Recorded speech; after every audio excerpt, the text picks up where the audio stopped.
defeat to the left. Here's more on the House election. Democrats heading into the election seemed confident about not only retaining their majority in the House, but flipping several Republican seats to boost their numbers. Speaker Nancy Pelosi on Tuesday predicted a 10 to 15 seat gain, saying if only 5 seats are flipped, it would be a bad night. However, results out of several states show that not only did Democrats not flip Republican seats, they've actually lost seats to the GOP. Reports say the biggest upset went to Michelle Fischbach, who unseated 15-term Democrat incumbent Collin Peterson in Minnesota. Upsets were also reported in Iowa, Oklahoma, New Mexico, South Carolina, and Florida, several of whom were first-time Democrats and seats previously flipped in 2018. And in North Carolina, the election of Madison Cawthorn marked the youngest member of Congress in modern history at 25 years old. A former Florida congressman said Democrats tried to predict how minority voters would lean based on prior elections, adding they can't take Black and Latino votes for granted anymore. House Minority Leader Kevin McCarthy in a news briefing Wednesday credited President Trump for expanding the GOP coalition, even adding more Republican women and minorities are headed to Washington. Now, I've heard for months from the pollsters and the media about how Republicans were going to lose more seats and cling to shrinking coalitions. We expanded this party that reflects America, that looks like America. And thanks. I think the rejection that we saw last night from the Democrats was that America does not want to be a socialist nation. Democrats were able to pick up 2 previously held Republican seats in North Carolina after redistricting, and a 3rd in Georgia after the retirement of a GOP congressman. Democrats currently control the House with a 232 to 197 majority, but projections say the Republican numbers could climb above 205. Analysts say the losses are likely to make the Democrat House caucus more liberal after losing seats held by more moderate members of the party. And while the presidential election is still up in the air, it appears that voters of faith turned out in record numbers in an effort to preserve a conservative governing coalition. Here's One America's John Hines. The Faith and Freedom Coalition's Ralph Reed tells One America News that a record turnout of evangelical voters of faith surged to the polls in a nail-biter election that is still too close to call, but which has put President Trump on the verge of re-election. There's never been anything like this in the modern history of politics by an outside organization, by a public policy organization. We built a database of a little more than 41 million evangelical Christian and conservative Christian and socially conservative voters. Roughly half of those were in the battleground states that decided the outcome of the election. And we absolutely carpet bombed those states and those voters with home visits, 5,225,000 doors were visited, doors were knocked, and homes visited. The homes, in fact, of some 9 million voters, which represents nearly half of all the evangelical voters in the key swing states, says Reed. In addition to that, we made 10 million get out the vote calls. We sent text messages to the cell phones of the Christians who had not yet voted. Tens of millions of them, and we placed digital ads on Facebook and elsewhere that reached 15.2 million voters, and the result is the largest turnout we've ever seen. 43 million evangelicals voted, either early or yesterday in America. That's an increase of about 7.5 to 7.7 million more conservative Christian and evangelical voters than voted in 2016. By any measure, the vote was historic. No more so than for self-identified evangelicals, which comprised 27% of the electorate and voted 81% for Trump to 14% for Democratic nominee Joe Biden. This was the highest share of the electorate ever attributed to self-identified evangelicals in a presidential election since exit polling began, according to Reed, who says this president will prevail.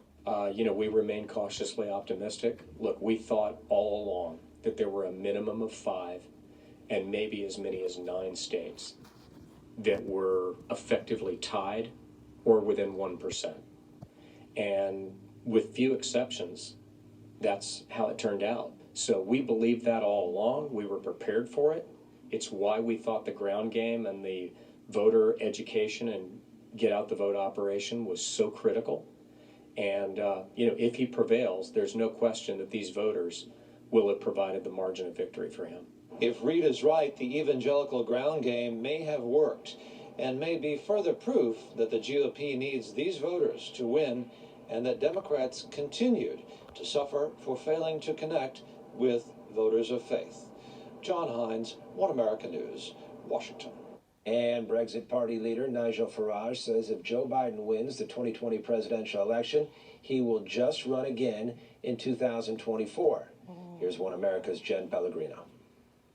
I sure do. Well, first of all, we are still actually at the Trump International Hotel here in Washington, D.C., where another number of supporters gathered last night. Some are still here today as we're awaiting what comes next. You know, both campaigns this morning saying that there is a path to victory. The Trump campaign holding a press call this morning outlining the ways each state has a path to win. At this hour, though, we know that now they're calling Wisconsin for Joe Biden.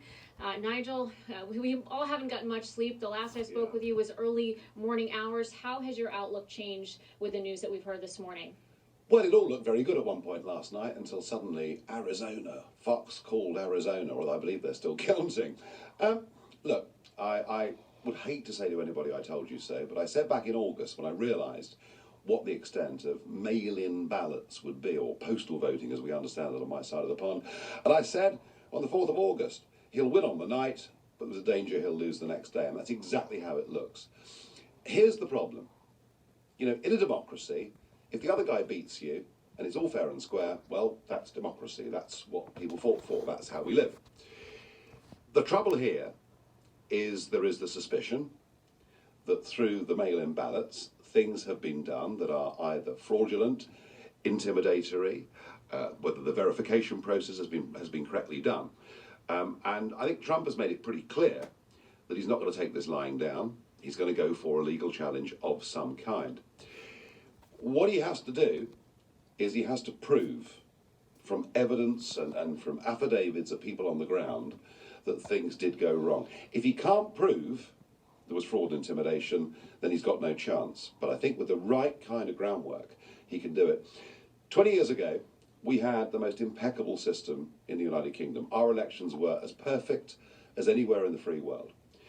A chap called Mr. Blair, a globalist, introduced postal voting on demand, and you finished up with houses with 4 people living in it, with 8 registered to vote. You finished up with communities, particularly amongst the Muslim community, where women perhaps don't always have the same rights as men, where they were all signed up for postal votes, and they were all gathered up, and one person might fill in 1,000. I've even seen elderly people being signed up with an early mail-in vote, and minutes after it's delivered through the door, you know, a big guy from the trade union knocks on the door and says, "I've come to collect it." So it's open to fraud in many ways. We have seen in London, in Birmingham, in Manchester, in Scotland, we have seen person after person going to prison over abuse of postal voting.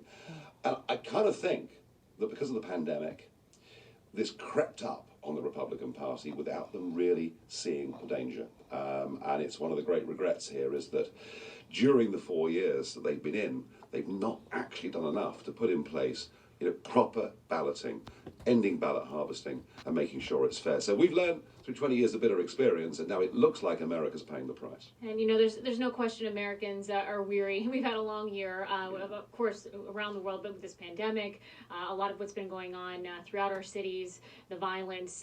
You know, how do you see this playing out in terms of a timeline? When do you think we will know? Well, I'm afraid I've got some really bad news for you and for everyone who's watching this, which is that this clearly will go to a legal challenge. Probably Biden will be inaugurated in the 3rd week of January. Biden will be inaugurated. Probably, that's your probably, unless absolutely conclusive evidence can be brought. Even if Biden is inaugurated, it doesn't end it for 2 reasons. Number one, Donald Trump is not like former US presidents, going to head off to Long Island, drink coffee and play the odd round of golf. He's not made like that. He won't accept this as being a defeat. He'll think of it as a temporary blip in the road, and I would expect him to run again in 2024. In fact, the rallies might start in February. I mean, because that's who he is. The other problem for America and for the free world is that it looks as though the Senate is going to stay with the Republican Party. Biden will be impeached by the summer. So whichever way we go with this, it goes on and on and on. If Trump is successful with his challenge, then you may get re-elections in some of the states. I just don't see this now being settled for a very, very long time. Sounds like a long road ahead of us, but I'm afraid so. you know, as you mentioned, this president is a fighter. So oh my goodness me. Absolutely. He is, I tell you what, whatever happens, Donald Trump's going nowhere. Absolutely nowhere. I think you're right about that. That's right. And with that, we'll send it back to you in San Diego.